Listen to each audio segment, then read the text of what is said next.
Hey, this recording is going to be a bit shorter. I'll be reading out some stories and commenting. So, this is the first story I'll be reading, and it's a night shift story. Night shift worker story. Say it like that. I used to clean a church alone late at night. There was a piano upstairs, which I thought was broken, which was why it was upstairs in the attic. One night, I started hearing piano music from the attic. I immediately assumed someone was up there pranking me. So I went up, and there was no one. When I turned around to walk away, after realizing no one was there, I heard a loud bang behind this metal door, which I assume was an attic closet. Never worked the night shift again. Asked the one other person that worked night shifts. She confirmed weird things happening was completely normal. What do I have to say about this story? Well, if it's true, because this is Reddit, then I have worked countless night shifts, but working a night shift at a church seems just like by itself a thing that I would not entertain. So yeah. So the next few stories were, I would even call this like confessions or industry secrets, is what is the creepiest thing you don't talk about in your profession? Alright, let's start with a light one that probably isn't truthful, but anyway. I drive trains. Statistically speaking, a driver in my country will drive over 2 humans during a career. What really haunts you is the sound. It's a loud thud. Now, this person is implying that, obviously, that he has ran over someone in a train, which is highly unlikely. In their country, what could it be? 2 during a career. Sorry. Yeah, well, I don't know the statistics, but it sounds like a bird hitting. It sounds like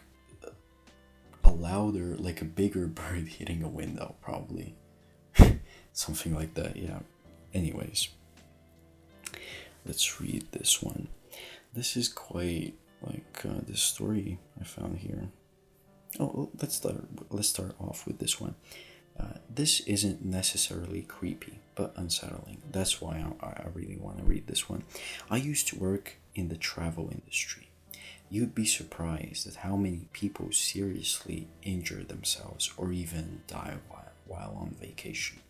People tend to think they're invincible when they're abroad. Spoiler alert, you're not. Buy travel insurance. And someone added a comment here. If I recall correctly, every cruise ship has its own work. And yeah. So talking about the vacation thing, yeah, definitely people think like, oh, this is not my hometown, so I can just relax. Nobody's gonna do anything to me. And I do get that mentality. When I was younger, I really thought that, especially when my parents were around. And yeah, but now as time has passed, I am more cautious, and I research the place I go to, even if it's not that far abroad. All right. Now the last story here. This is quite a sad one, but if it's true, probably is. But yeah, all right. Yeah. The amount of dead bodies you have to deal with, walk in on. Property manager for 5 communities with 2,400 people. 95% college students. 60% of those in high stress. high octane majors. I've walked into 4 suicides in 5 months. And these have been people I've gotten to know, toured, worked with to cater to interests. I couldn't imagine it was going to be like this, but I probably should have. I don't know how to fix any of it, but it makes for a hard time now and again. I'm just gonna read the replies here, but yeah, there are a lot of property managers commenting on this. Well, if it's true, you never know with these things. This is Reddit after all, but it does seem, yeah, 2,400 people. That's a lot of people. You can fill a large space, even if crowded. Anyways, yeah. This is sad to hear, and there's really nothing this person can do but walking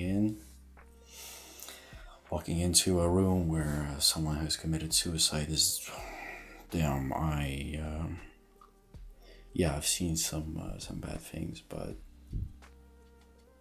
well, it also depends on yeah. Anyways, ending with a positive note today. I'm going for a walk. A late night one, I would say. Yeah, a night one basically. It's 2 a.m. This is yeah. I just decided to read some stories out here, and yeah. Anyways, thank you for listening. Thank you for enjoying.